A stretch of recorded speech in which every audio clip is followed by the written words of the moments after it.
yang tidak masuk hari ini? Dosen absen dulu. Oke. Siapa yang tidak masuk? Alvin, Ika. Sudah, Alvin sama Ika. Ya, sebelum kita mulai pelajaran hari ini, Bu Desi mau melakukan ice breaking dulu ya. Semangat buat kalian semua ya. Coba semuanya dilihat di layar, ada namanya ice tepuk ya. Ketika Bu Desi bilang ini, kelas 7G, tangannya mengepal. Fokus, fokus, fokus. Yuk, coba bareng-bareng ya. Kelas 7G. Fokus, fokus, fokus. Tepuk 1. Yes. Tepuk 2. Oke. Tepuk 3. Semangat. Tepuk 4. Konsentrasi. Tepuk 5. Sikap belajar. Tangan buat kelas 7G. Ya anak-anak, hari ini kita akan belajar tentang kehidupan masyarakat Hindu Buddha di Indonesia ya. Nah, sebelum kita belajar ini, Bu Desi mau memberi pretest kepada kalian. Pretestnya apa? Ada di bukunya kalian, coba dibuka halaman 136. Nah, jelaskan yang dimaksud dengan teori Vaishya apa, teori Brahmana, teori Kshatriya, teori arus balik, dan teori Sudra. Halaman 136 dibuka. Nah, dalam waktu 5 menit, Bu Desi kasih lembar jawaban, di baliknya atau di atas tulis nama dan jawabannya 1, 2, 3, 4, 5. Mengerti? Oke, silakan. Dibagikan.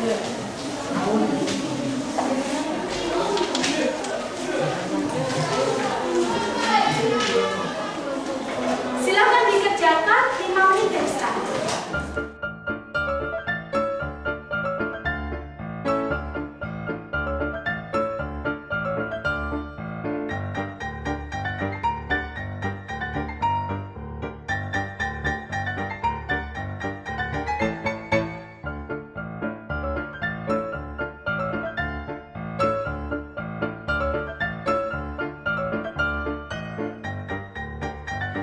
Anak-anak yang sudah selesai mengerjakan pretest, jawabannya kita tempel di papan tulis ya, untuk membandingkan jawaban yang satu dengan yang lain.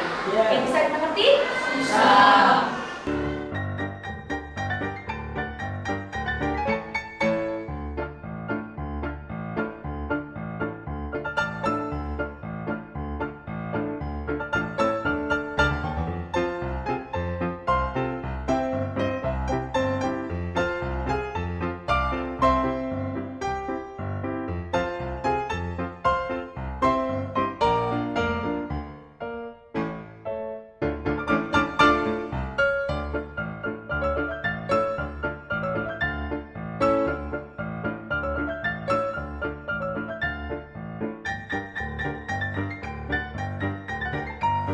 Anak-anak, hari ini kita mau belajar tentang bagaimana sih proses masuknya agama Hindu Buddha di Indonesia.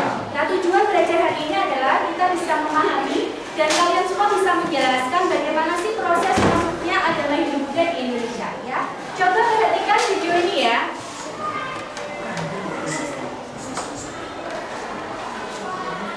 Oke, anak-anak, kita sudah melihat video ya bagaimana proses masuknya agama Hindu Buddha ke Indonesia. Ada berapa teori? 4 teori. Sebutkan apa saja tadi? Tangan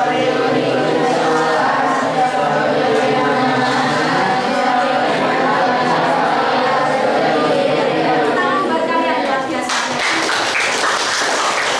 Jadi mau menjelaskan bagaimana sih agama Hindu Buddha itu bisa datang ke Indonesia.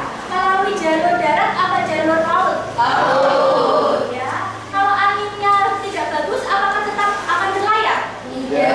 Berarti tunggu arus anginnya itu bagus ya. Nah, ini adalah bentuk-bentuk peninggalan dari agama Hindu dan Buddha. Nih, ada yupa dan prasasti, serta ini ada apa? Kalau di candi-candi namanya apa? Relief ya. Bagaimanakah agama Hindu Buddha itu di Indonesia meninggalkan seperti itu? Apa prasasti-prasasti? Nah, sekarang kita bagi menjadi beberapa kelompok ya. Kita bagi menjadi 3 kelompok. Yang pertama adalah kelompok visual, yang kedua adalah kelompok auditori dan kinestetik ya. Apa itu kelompok visual? Berarti nanti sesuaikan dengan bakat dan minatnya ya. Lebih mudah memahami sesuatu dari yang apa dilihat. Dari apa yang saya lihat, misalnya saya lebih paham dengan gambar-gambar Bu. Berarti itu masuk kelompok visual, ya. Terus apa lagi? Memiliki catatan yang rinci dan rapi di bukunya, itu catatannya rapi, ya. Penjelasannya ditulis kalau guru menjelaskan. Terus lebih suka membaca daripada dibacakan.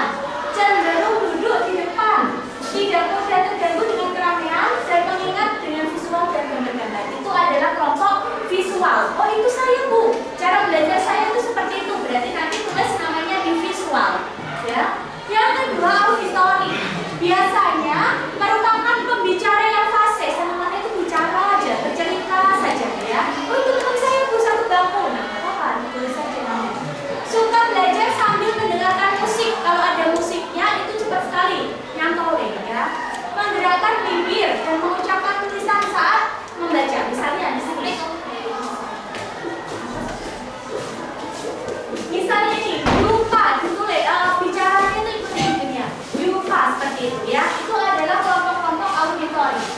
Terus, kinestetik selalu berorientasi pada fisik dan banyak gerak. Nggak bisa diem anaknya, gerak aja, gerak aktif. Itu berarti masuk kinestetik. Oh iya, itu saya Bu. Nanti tulis namanya di sini, ya. Menggerakkan anggota tubuh, misalnya kalau tulis atau waktu membaca pakai jari tangannya. Lupa, itu tangannya menunjuk ke tulisannya. Lupa, seperti itu. Paham? Oh, itu bukan saya Bu, berarti bukan, ya. Bukan kelompok kinestetik. Sudah paham? Sudah tahu kelompoknya mana? Oke. Dimulai dari yang paling depan, silakan tulis nama masuk ke kelompok yang mana. Visual, auditori, apakah kinestetik. Dimulai dari sekarang. Ya, langsung aja, nggak apa-apa. Ini nanti besok juga. Sama.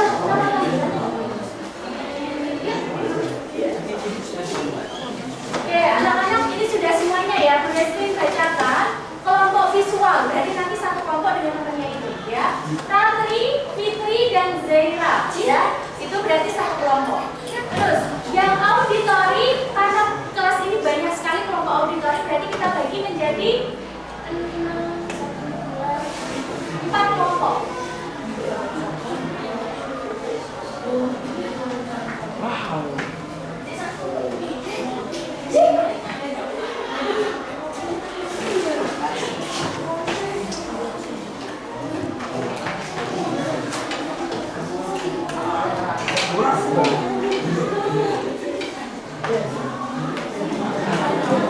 Iya, udah sih bacakan yang kelompok auditori yang pertama, Rika, April, Hanania, Ilha, Yoga, dan Rehan. Kelompok 2 yang auditori, Vicky, Bayu, Ayu, Elisa, Kurnia, dan Dinda. Kelompok auditori yang ketiga, Najwa, Alina, Vita, Angga, Prima, Davian, dan Ali. Serta yang terakhir yang kelompok auditori keempat, Dimas, Zaki, Bayu, Fajar, Tino, Bila, dan Vicky. Dan kelompok kinestetik 3 anak, Gava, Nova, Winsa. Coba sekarang kita membentuk kelompoknya. Mejanya di tengah, kursinya di depan. Soalnya nanti ada game dari kinesti. Sudah terbagi kelompoknya anak-anak? Sesuai dengan kelompoknya ya, ada yang visual, auditori, dan kinestetik ya. Oke, tugas kita hari ini adalah, nah kalian membuat apa sih? Itu nanti ada lembar soal dan juga lembar jawaban atau kartu soal dan kartu jawaban. Ini contohnya seperti ini. Nah, di sini ada kartu soal, nanti ditempel di kertas yang sudah Presiden sediakan ya. Nah, nanti ditempel kartu soalnya apa, 1 sampai 20. Dan kartu jawabannya apa. Jadi nanti kalian mencari jawabannya, ya. Nah, mana Bu? Nanti sudah ada di sini. Nah, ini kartu soal dan kartu jawaban. Nah, kalau mau menghias itu sudah Presiden siapkan gambar sekreatif mungkin, kerja kelompok karena kalian tidak kerja sendiri. Sudah paham? Oke, Presiden bagikan lembar kerjanya.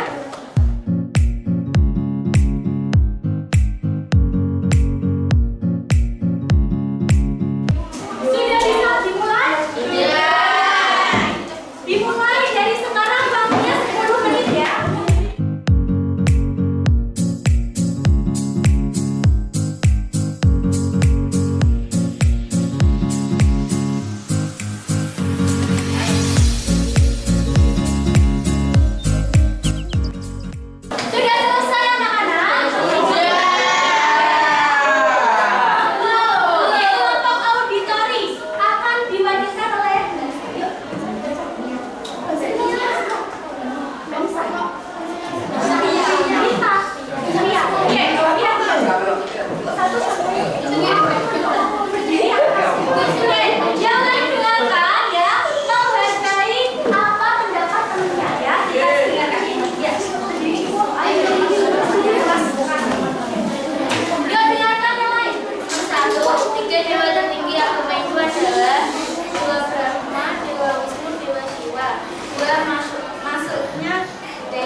teori Waisya. 3. Barat Brahmana yang menguasai lawan dan bahasa serta mengajarkan kebudayaan Hindu-Buddha ke Indonesia merupakan penjelasan dari teori Brahmana. 4. Banyaknya penduduk Indonesia belajar Hindu-Buddha ke Indonesia. Setelah mereka kembali ke Indonesia, kemudian menyebarkan merupakan penjelasan dari teori Al-Qasim. 5. Ajaran agama Hindu-Buddha dikembangkan oleh Buddha yang bermigrasi dari India ke Indonesia untuk mencari mana pencaharian dan kehidupan yang layak dan menyebarkan di masyarakat tempat merupakan penjelasan dari teori Tepuk tangan buat Mbak Rita.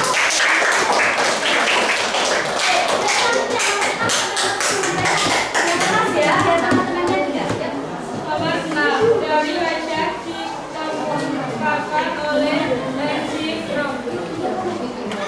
Nomor 7. Teori Brahmana dikemukakan oleh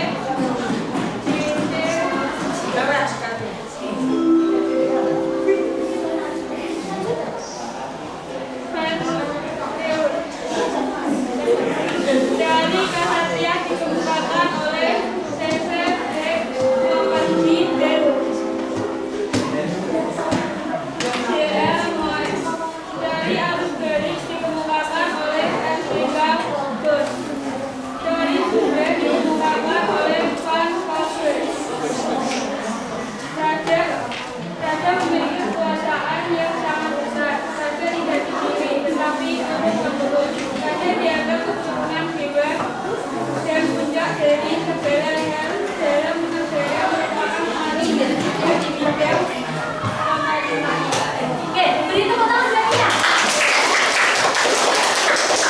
Sudah selesai? Oke ya, silakan belajar dulu anak-anak. Ya, biasanya mau menerima pelajaran hari ini ya. Oke. Bagaimana pembelajaran hari ini, menyenangkan? Sudah dapat banyak sekali pelajaran yang bisa kita ambil. Ya, kita sudah paham bagaimana sih proses masuknya agama Hindu Buddha di Indonesia. Nah, minggu depan kita akan belajar tentang kerajaan Hindu Buddha yang ada di Indonesia. Ya, oke. Pelajaran hari ini sudah ditutup ya.